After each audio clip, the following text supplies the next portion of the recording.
The storm raged across the high mountains, the wind howling like a wild beast, snow cutting through the air like shards of glass. It was the kind of night when no human dared to climb the ridge. No traveler dared to walk the frozen paths. But Dr. Ellis did. He was old. His back bent with years of work, but his heart was stubborn. The people in the valley called him the last true healer, a man who never gave up on a life, not even when hope seemed gone. He had heard rumors about a strange glow deep in the northern cliffs, a cave where sick animals went to die. Some said it was cursed. Others said it was haunted. Ellis didn't care if there was sickness. There was someone who needed help. He carried only a small leather bag, filled with herbs, bandages, and a cracked stethoscope he had used for decades. Snow crunched under his boots as he moved through the storm, his lantern light flickering weakly against the wind. Every few steps he stopped to catch his breath, whispering to himself, "Just a little further, Ellis." Just a little further, then he heard it. A sound that didn't belong to the storm. It wasn't thunder and it wasn't the groan of ice. It was a cough, low, deep, and echoing from the heart of the mountain. The sound carried sadness, pain, and something else. Exhaustion.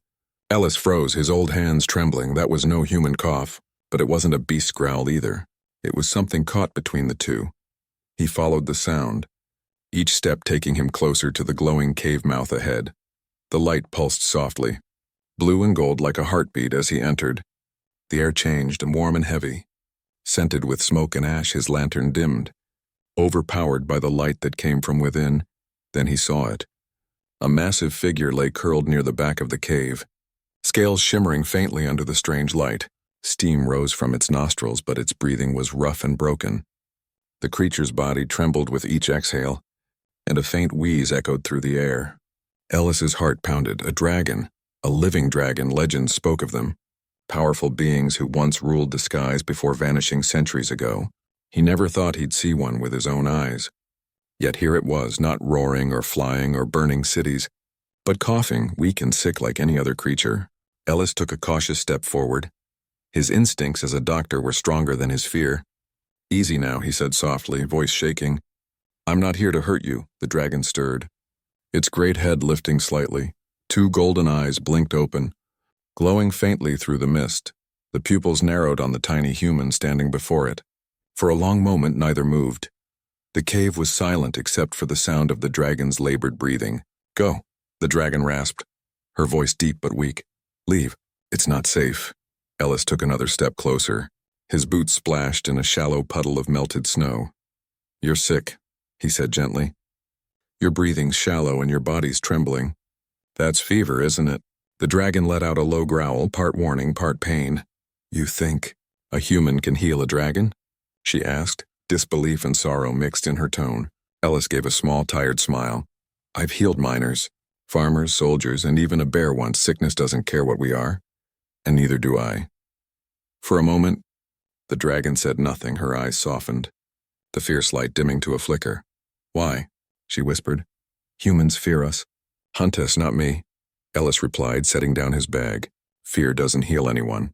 He pulled out a flask of warm water, a cloth and a few herbs wrapped in paper. He crushed them gently between his hands, releasing a bitter scent. Then he dipped the cloth in the mixture and approached slowly. The dragon didn't move, her breathing grew heavier. But she didn't attack when he touched her neck. He could feel the heat burning under her scales. Her pulse throbbed like fire beneath stone. "Too hot," he muttered. "You're fighting something strong." She gave a faint chuckle that turned into a painful cough. Sparks flew from her mouth and scattered harmlessly across the cave floor. "You talk like you've done this before," she said weakly. "Too many times," Ellis murmured, wringing out the cloth. "You just happen to be my biggest patient yet." The dragon blinked, confused, perhaps even amused. She watched as the tiny man pressed the damp cloth against her neck, cooling the fevered scales. His hands were steady despite the tremor in his bones. His eyes were calm, gentle, filled with a kindness she had never seen from humans before. As the minutes passed, her breathing eased slightly. The rasp softened, and the tremors in her chest slowed. Ellis looked up and smiled faintly. "Better," he said. "You'll need rest and warmth, and something for your lungs." The dragon's tail shifted slightly, curling protectively around him. "You help without fear," she said quietly. "Fear wastes time." he replied, sitting down against the cave wall. And time is something neither of us has to spare tonight. Outside, the storm grew louder, lightning flashing across the peaks, but inside there was calm. The dragon's breathing steadied, her eyes closing slowly. For the first time in what felt like years, she slept. Ellis watched her chest rise and fall, feeling something stir deep in his heart. Not fear, not wonder, but compassion. He didn't know what tomorrow would bring, but one thing was clear. He had come looking for medicine, and instead, he had found a patient who would change the meaning of his life. The old healer leaned back, closing his eyes, whispering to the sleeping dragon, "Rest now. You're safe." And as the storm howled outside, the cave glowed softly, the breath of a dragon and the heartbeat of a human echoing together in the dark. When morning came, the storm had softened into a whisper. The mountain air was still cold, but inside the glowing cave, warmth lingered. The dragon slept peacefully, her great body curled around a pool of melted ice. Dr. Ellis sat nearby, his old hands wrapped around a tin cup of tea, watching the rise and fall of her breathing. He had treated many strange things in his life: broken bones, infected wounds, even frostbitten miners pulled from avalanches. But never in his years had he treated something like this. A dragon, majestic and wounded, resting under his care. He chuckled softly. "Ellis, old fool. You've finally gone mad." The dragon stirred, her golden eyes opening slowly. Her gaze met his, calm and curious this time. Not afraid, not angry. She blinked, then spoke in a voice softer than the night before. "You are still here. Where else would I be?" He replied, smiling faintly.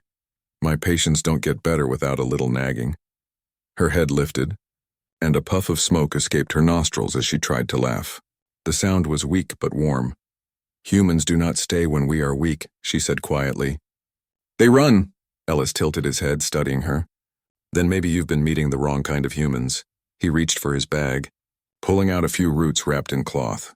He crushed them with a small stone and mixed them with water, creating a thick brown paste.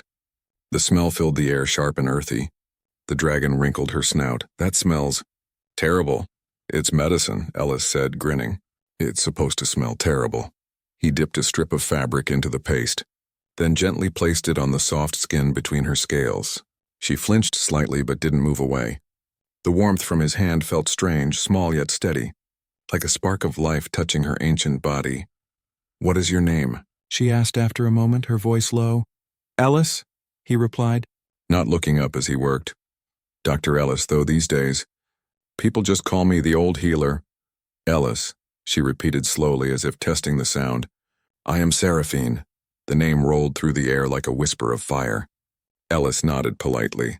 "A beautiful name. For a patient who won't stay still."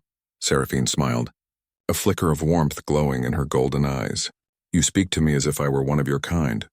"Why not?" he asked. "Pain is pain.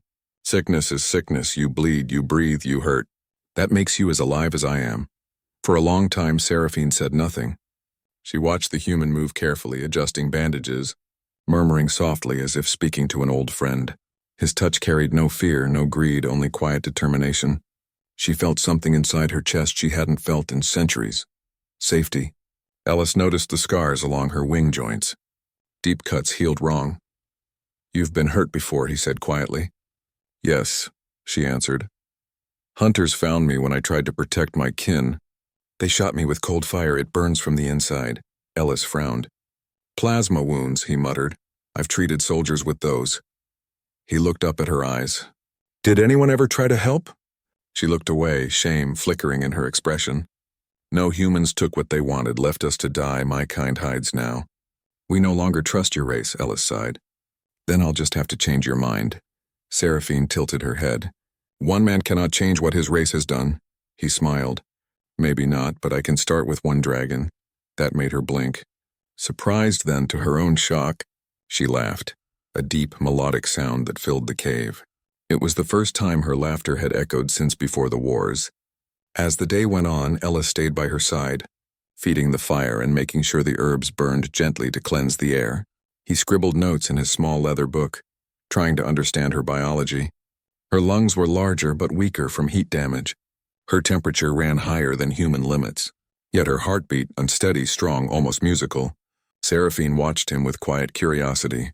This fragile creature who dared to care. He looked tired, his hair gray, his hands marked by years of work, yet his spirit burned like sunlight. When night returned, she lowered her massive head beside him. "Ellis," she said softly, "why did you not run when you saw me?" He looked up from his notes.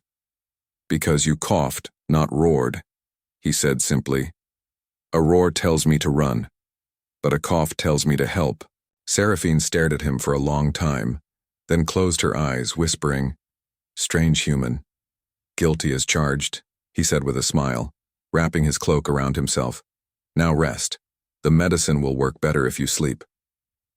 Outside, snow began to fall again, covering the mountain in white silence. Inside, warmth spread through the cave.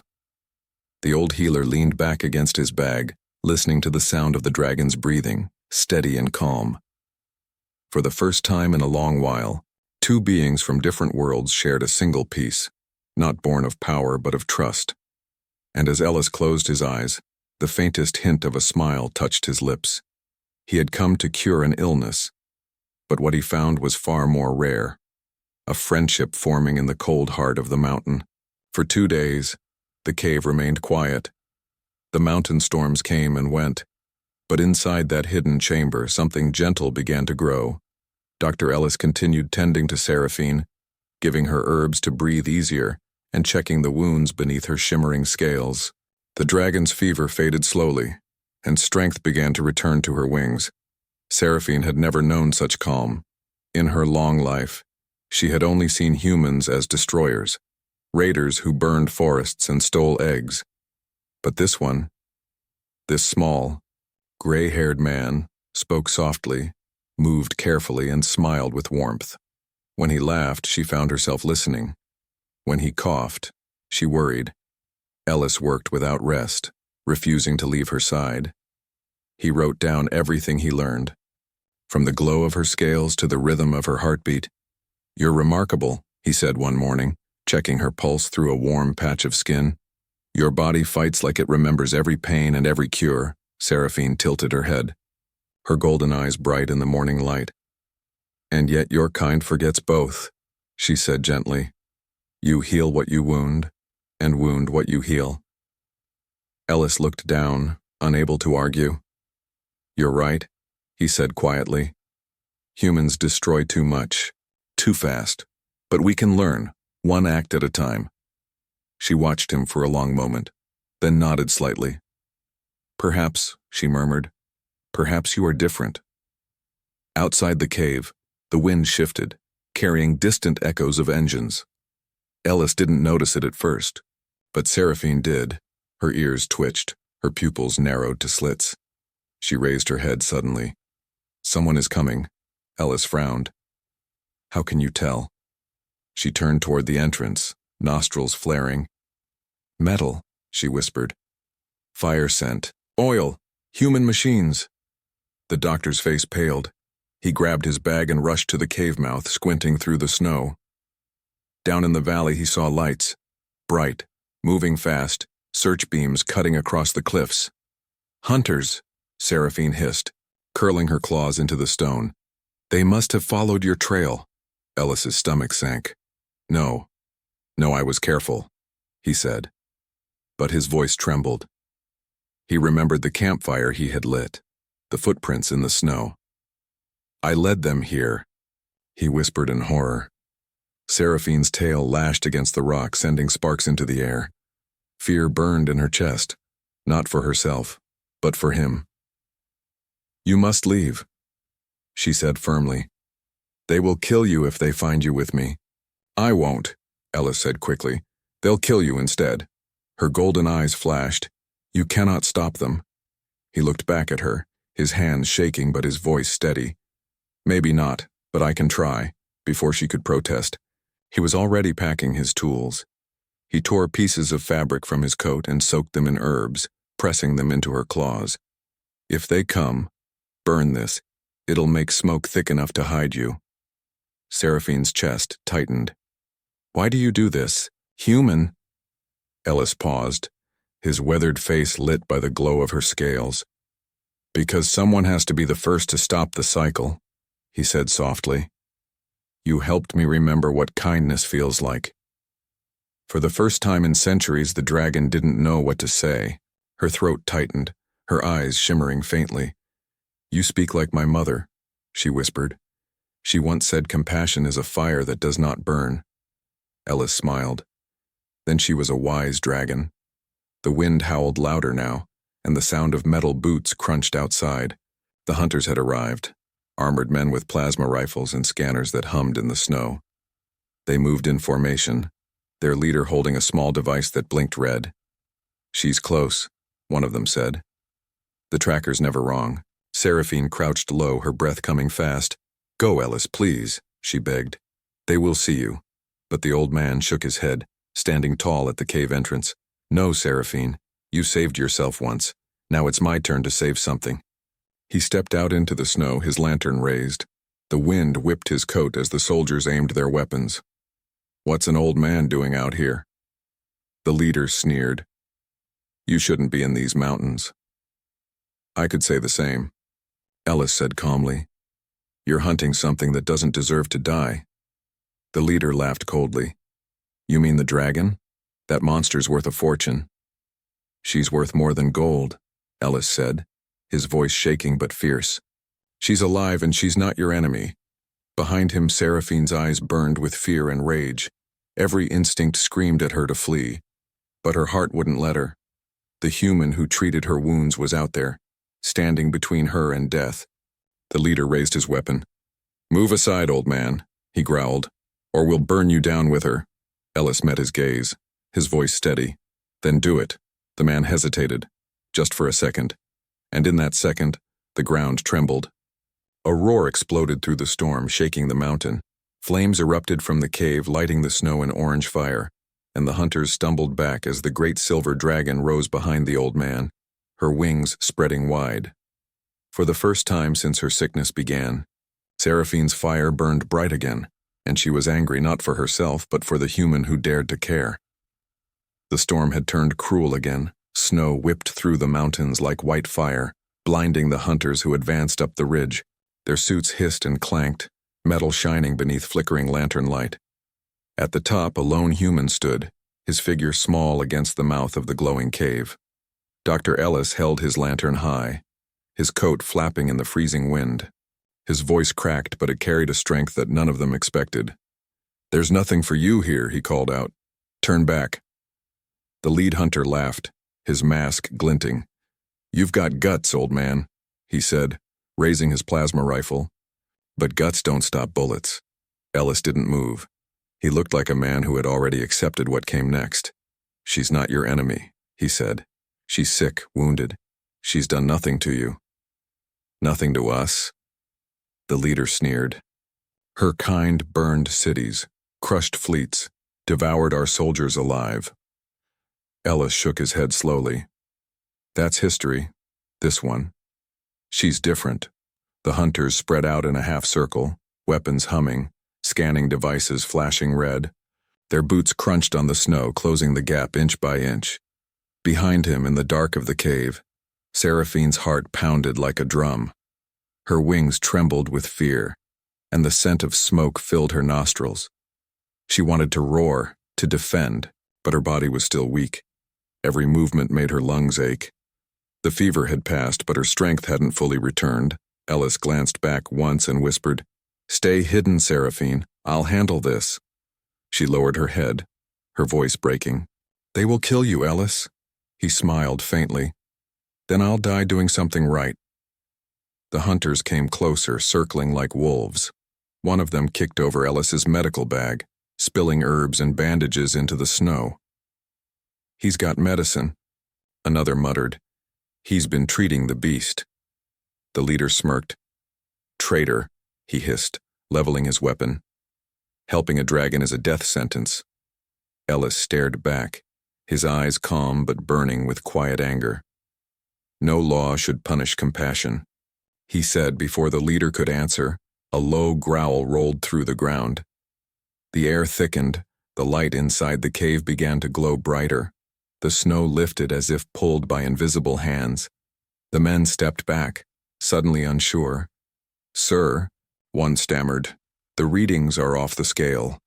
Then came the sound, a rumbling breath that grew into a roar, the kind of roar that silenced storms. From the heart of the cave, Seraphine emerged, her wings unfolding slowly. Her scales shimmered like molten silver. Catching the lightning in the clouds, steam rose from her nostrils, her golden eyes blazing with fury and fear. The hunters shouted, raising their weapons, but none dared fire first. The sheer power of her presence made their knees shake. Ellis stood between them, spreading his arms. "Stop!" he shouted. "Don't make this worse. She's not attacking, she's protecting." But the leader's fear turned to rage. "Monsters don't protect," he yelled, pulling the trigger. A beam of plasma shot through the air. Blazing blue and white, Ellis turned just in time, the bolt grazing his shoulder, knocking him to the ground. The smell of burned fabric filled the air. Seraphine screamed, a sound that shattered ice from the cave walls. Her eyes filled with fury and grief. Flames burst from her throat, not wild or random, controlled, aimed at the snow around the hunters, melting it into steam. The ground hissed, boiling mist surrounding them. The hunters fired back blindly, their shots missing as the fog thickened. Their scanners flickered and died, their helmets filled with static. Through the smoke they saw a faint silhouette, the dragon, massive and terrible, rising higher, wings spreading like a storm. Her tail slammed against the ground, sending a shockwave that knocked two men off their feet. Ellis, half-conscious, groaned, "Seraphine." Stop, but she couldn't hear him, not over the chaos. Every pulse of her heart was fire and sorrow. Every breath carried the heat of loss. Then she saw him lying in the snow motionless, and everything inside her froze, her flames dimmed. Her wings lowered. "Ellis," she whispered, voice trembling. "No." She lowered her massive body beside him, curling her tail protectively around his still form. The hunters hesitated, their weapons raised but fingers trembling. None dared to shoot again. The leader stepped forward slowly, gun shaking. "Step aside, beast," he said, "or I'll—" Seraphine lifted her head, eyes glowing brighter than ever. Her voice thundered through the mountain. "You've taken enough." Before he could fire, she exhaled one last burst of flame, not at them but at the sky. The explosion lit the night like dawn, scattering sparks across the mountains. The hunters fell back in terror, dropping their weapons as they fled into the storm. When silence returned, the snow fell gently once more. The mountain breathed again. Seraphine turned to Ellis, her talon trembling as she nudged him. "Please wake up," she whispered. Then, to her relief, his hand twitched, his voice weak but clear. "You really know how to make an entrance," the dragon let out a soft, broken laugh that sounded almost like a sob. She lowered her head beside him, sheltering him from the wind for the first time in her life. A dragon had fought for a human, and for the first time, a human's bravery had melted a dragon's fear. Together, under the falling snow, the healer and the dragon breathed as one. The mountain was silent after the battle. Only the soft sound of falling snow filled the air. The hunters had fled down the slope, leaving their broken weapons scattered across the frozen ground. Smoke still rose from the melted snow where Seraphine's fire had touched. The air shimmered with the faint glow of her power, fading slowly like a heartbeat, calming after rage. Seraphine stood over Dr. Ellis, her chest rising and falling in heavy breaths. Steam curled from her nostrils as fear twisted through her. She nudged him gently with her talon. "Ellis." "Please," she whispered. "Open your eyes." He groaned faintly, his hand twitching against the snow. "Still here," he murmured, voice weak but alive. "Don't look so worried. You'll wrinkle your scales." A deep sound escaped her throat, not quite a laugh, not quite a sob. "You foolish human," she said softly. "You stood between me and death." Ellis blinked up at her, his breath shallow. "Well, you've done the same for me. I guess that makes us even," but she shook her head, her eyes glowing faintly. "No, Ellis, we are not even. My fire was born to destroy.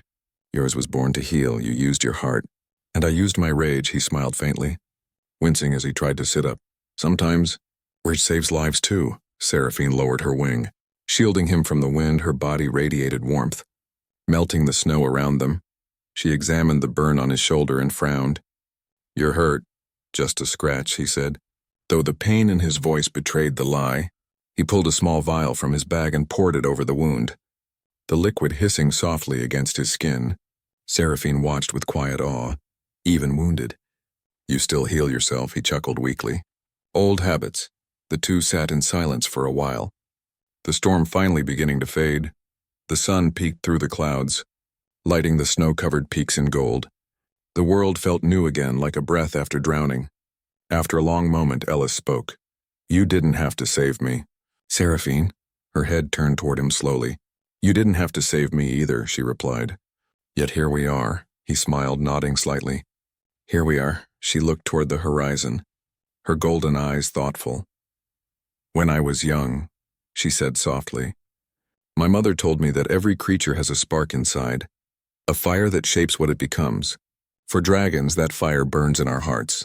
But for humans, yours burns in your choices, Ellis listened quietly, the words sinking deep into him. Maybe that's true, he said after a pause. I chose to help you because I saw someone who needed care, not a monster. Seraphine's tail moved slowly through the snow, drawing circles as she spoke. And I saw a man who feared nothing but failure. He smiled tiredly. You rid me well. She lowered her head until her snout nearly touched him. You risked your life for mine, I will not forget that. Ellis, he reached up, resting his small, weathered hand against the side of her muzzle.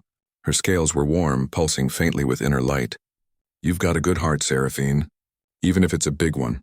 For a long moment they stayed like that, man and dragon, bound by something deeper than survival.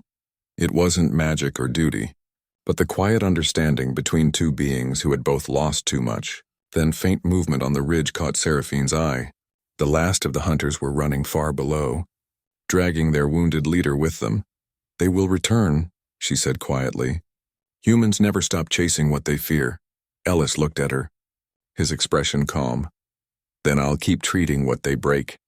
That's my way, she tilted her head, studying him with something close to admiration. You are strange. Human. I've been called worse, he said with a weak grin. The dragon exhaled, a soft puff of warm air wrapping around him like a blanket. You remind me of something my mother once said, she whispered. She told me why fire can destroy, but it can also warm the lost. Ellis nodded slowly. Maybe that's why we met, he said. To remind each other what fire is really for. Seraphine stared at him, her golden eyes glimmering. Then she lowered her head and gently placed the tip of her claw against his chest, right above his heart. Then I will share my fire with you, she said quietly, so that yours never fades. A faint light passed between them, warm, soft, and golden. It spread through Ellis's body like gentle sunlight, easing his pain, soothing his burns. His breathing grew steady, and a strange glow touched his skin. What did you do? He whispered, feeling life rush back into him. I gave you a piece of my flame, she said softly. The heart of fire. It will keep you alive when your body forgets how. He stared at her in wonder, unable to speak. Do not thank me, Seraphine murmured, looking away. You earned it, Ellis smiled faintly, closing his eyes as warmth filled his chest. You know, he said softly, I think humanity could learn a thing or two from dragons. And dragons from humans, she replied, her voice calm but proud. The sun rose higher, melting the last of the storm, and for the first time, the mountain no longer felt cold. A human healer and a dragon guardian sat side by side, two fires burning in the snow, no longer afraid of each other. The mountain had quieted after the battle. Days passed in peace, the snow turned soft again, and the icy wind no longer howled with fury. Deep inside the glowing cave, warmth returned, and the wounded dragon rested beside the old healer. Seraphine's fire no longer burned with rage. It burned gently now, like a heart learning to breathe again. Her wounds had healed, her scales had regained their shine, and her wings shimmered with faint silver light. But she stayed close to Dr. Ellis. Refusing to fly away, he sat by the fire he had built, his arm still wrapped in a makeshift bandage. The strange warmth Seraphine had given him glowed faintly under his skin. He could feel it in his heartbeat, steady, stronger than before. You didn't just save me, he said one morning, watching the flame. You changed me. Seraphine tilted her head. You call it change, I call it balance, he asked, looking up at her massive golden eyes. She nodded slowly. Your kind carries a fire too, Ellis, but you forget it when you let fear rule your hearts. I only reminded your flame what it was meant to do, he smiled. To heal, not to hurt. Yes, she said, her deep voice softening. That is what makes you different from the others. You fight pain with care, not with claws or guns. For a moment the two were silent, the crackling of fire filling the air outside. The snow sparkled beneath the pale sun. The mountain seemed alive, peaceful, almost sacred. Ellis broke the silence with a small laugh. You know, I never thought I'd be sitting in a cave having philosophy lessons from a dragon.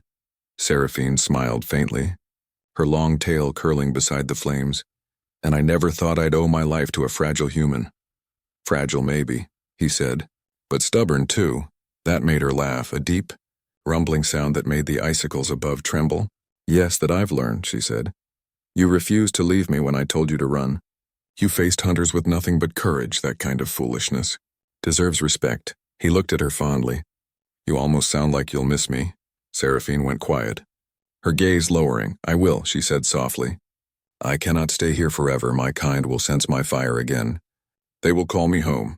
Ellis's smile faded. And you'll go back to them. Yes, she replied, but not before I do something for you. He frowned. You've done enough already. She shook her head, her eyes glowing brighter. You gave me more than healing. You gave me trust. And no dragon gives that lightly. From beneath her chest, where her scales met, a faint golden light began to pulse. She lowered her head and breathed out a soft flame. In her claw appeared a glowing shard of crystal, shaped like a teardrop, its light warm and living. This, she said, is a heart ember. It carries the fire of my life. Every dragon is born with one. We give it only once, to someone we truly honor. Ellis stared at it, the light reflecting in his tired eyes. Seraphine, I can't accept that. You must, she said firmly. It will keep your heart strong. It will keep you warm when the world grows cold.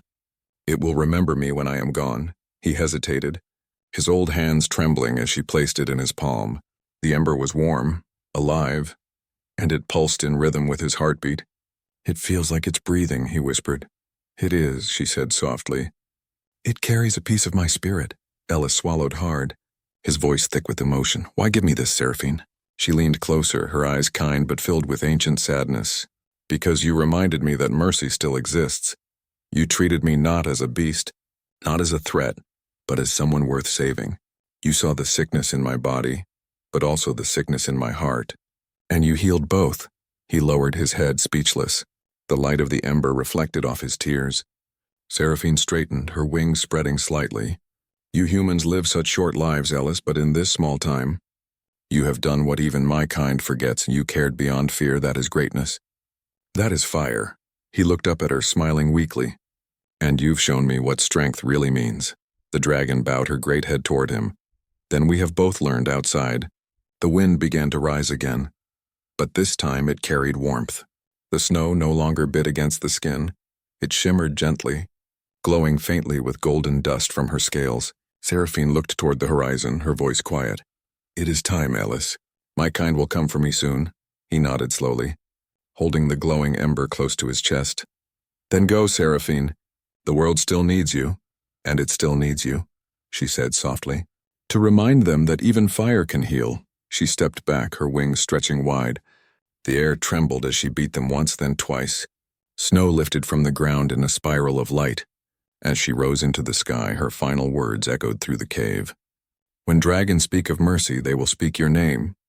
Ellis stood there long after she vanished into the clouds, the ember's light glowing in his hand, warming the mountain air, and for the first time in years, the old healer felt no pain, only peace. Years passed after that winter on the mountain. The storm that had once shaken the world became only a whisper in the stories of travelers, and the glowing cave became a place of quiet mystery. Dr. Ellis never spoke of what truly happened there, but those who met him afterward said there was something strange about his eyes. They glowed softly, like warm embers hidden behind wrinkles of age. He returned to his village in the valley below, still carrying his old leather bag, still treating the sick and the broken. But people noticed how his hands no longer trembled, how his back no longer bent with pain. The old man who once struggled to climb a hill could now walk the mountain trails again. They called it a miracle, but he simply smiled and said, "It's just a little warmth that stayed with me." Children often came to his small cabin, asking for stories. "Tell us about the dragon." "Doctor," they would say. Climbing onto his porch steps, he would chuckle softly. pretending not to hear at first, then leaned back in his chair, eyes twinkling. "Ah, the dragon," he'd say. "She wasn't what you think. She wasn't fire and fury. She was kindness wrapped in flame." The children would gasp, their eyes wide. "Did you slay her?" One would ask, "Did she try to eat you?" Another would say. Ellis would laugh, shaking his head. "No, she saved me. That's what dragons truly do when you treat them right." They never believed him fully, but they loved the story. And when they left, they would look up at the snowy peak and wonder if a dragon still slept there among the clouds. Every night when the world grew quiet and stars filled the sky, Ellis would sit by his window holding the glowing crystal, the heart ember, in his hands. It pulsed gently in rhythm with his heart, still warm after all those years. "Still with me, aren't you?" he would whisper, and for a moment he swore he could hear a faint echo in the distance. Like wings brushing the air, time moved slowly, and one day, Ellis grew too tired to walk the mountain paths anymore. His hair had turned white as snow, and though his body aged, the ember never dimmed. It kept him alive longer than nature allowed. But even the strongest flame must one day rest. On his final morning, he sat beside the fire, the same place where he once warmed himself after that long storm. The valley was quiet, sunlight spilling through his window. He looked out toward the mountain, smiling softly. "You kept your promise, Seraphine," he murmured. "You gave me time, enough time to heal others, then something changed." The air grew still and a faint tremor rolled through the ground. The birds outside went silent. The light shifted, glowing golden across the snow. He turned his head slowly toward the window, and there, soared high in the sky, a shadow moved across the sun. Vast and graceful, it circled once, twice, glimmering like liquid silver. Ellis's eyes filled with tears. "You came back," he whispered, his voice shaking with joy. The dragon's roar echoed across the valley, not fierce or angry, but soft, proud like a song. The villagers rushed outside, staring at the sky. "A dragon," they cried. "A real dragon!" But Ellis didn't move. He stayed seated, smiling through his tears. "Good to see you again, old friend," he whispered. The dragon lowered her wings in salute, then rose higher into the clouds. A trail of glowing light followed her, scattering like sparks across the air, and one fell through the open window, landing gently on the old healer's lap. It was a single silver scale, warm to the touch. Ellis closed his hand around it, whispering, "Thank you." As his eyes slowly shut, his breathing eased, calm and peaceful. The ember on his chest glowed brighter one last time, then faded, its light joining the morning sun. When the villagers entered later, they found him sitting with a faint smile on his face, the silver scale still clutched in his hand. His fire had gone quiet, but the warmth in the cabin never faded. In the years that followed, stories spread far and wide. Tales of an old healer who once saved a dragon, and of a dragon who returned to honor a man. They said that every spring, when the snow melted on the mountain, the cave would glow again, and soft and golden, as if a flame still burned within. Children who wandered close swore they could hear a heartbeat echoing in the stone, slow and steady, and the elders would nod and whisper, "That's the sound of the dragon and the healer, still keeping watch together." And somewhere high above, where clouds kissed the peaks, a great silver shadow still flew beneath the stars, carrying the memory of one human heart that dared to heal what others feared. The legend lived on, not as a tale of war or fire, but as a story of trust, kindness, and a flame that never died.